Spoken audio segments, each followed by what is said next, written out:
Good evening बच्चों, class 12th।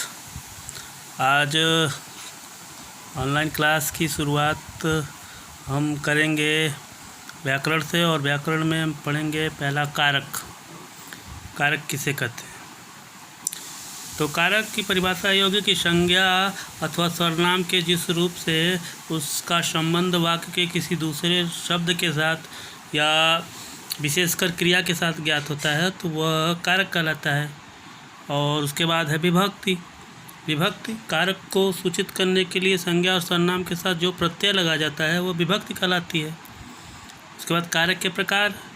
कारक के प्रकार में कुछ विद्वान, जिस प्रकार संस्कृत में 6 कारक माने गए हैं तो उसी प्रकार कुछ विद्वान हिंदी में भी 6 कारक मानते हैं, लेकिन हिंदी में 8 कारक होते हैं जो निम्न हैं: कर्ता, कर्म, करण, संप्रदान, अपादान, संबंध, अधिकरण, संबोधन।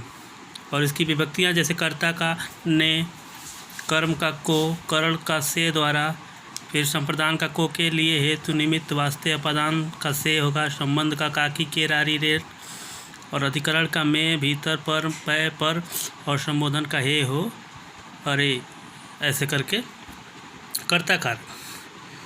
कर्ता कारक में वाक्य में क्रिया को करने वाले को कर्ता कहते हैं, और इसका चिन्ह जो है, जैसे हम देखते हैं कर्ता का चिन्ह जो है ने, इसका चिन्ह जो है ने से संबोधित होता है। जैसे उदाहरण में आशा ने भोजन किया। कर्म कारक में आएंगे। कर्म कारक में होता है कि संज्ञा अथवा सर्वनाम के जिस रूप पर क्रिया का फल गिरता है उसे कर्म कारक कहते हैं, और इस चिन्ह को हम को से संबोधित करते हैं। जैसे राम ने मोहन को पीटा। फिर करण कारक में आएंगे। जिस साधन से अथवा जिसके द्वारा क्रिया पूरी की जाती है उस संज्ञा को करण कारक कहते हैं, और इसका चिन्ह होता है से या द्वारा। जैसे अर्पण ने अर्पिता को झंडे से मारा, या स्नेहा कलम से लिखती है। ऐसे तमाम उदाहरण हैं। फिर संप्रदान। संप्रदान होता है जिसके लिए कोई क्रिया की जाती है उसे संप्रदान कहते हैं, और इसका चिन्ह होता है को के लिए हेतु। तो जैसे उदाहरण के रूप में बच्चों को गेंद लाओ, सुरभि भाई के लिए मिठाई लाती है। उसके बाद आता है अपादान।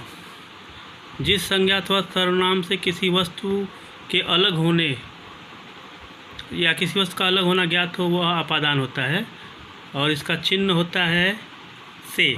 जैसे वृक्ष से पत्ता गिरा, रेलगाड़ी प्लेटफार्म से जा चुकी थी। उसके बाद संबंध आता है।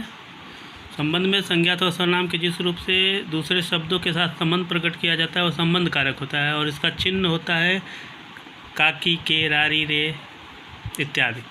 जैसे सौम की घड़ी खो गई, या मैंने अपनी पुस्तक लिखी। फिर अधिकरण होता है। संज्ञा के जिस रूप से क्रिया के आधार का बोध होता है उसे अधिकरण कहते हैं। जैसे इसका चिन्ह होता है मैं, भीतर, पर, पै, पर। जैसे मेज पर पुस्तक रखी है, मैं 2 मिनट में आ रहा हूँ। उसके बाद संबोधन। संबोधन ये होता है जिस शब्द से किसी को पुकारने का बोध हो उसे संबोधन कहते हैं। जैसे रवि, संबोधन चिन्ह, इधर आओ। हे प्रभु, संबोधन चिन्ह, उसके ऊपर कृपा करना। आज के लिए इतना ही। जहाँ ना समझ में आए पूछ लेंगे।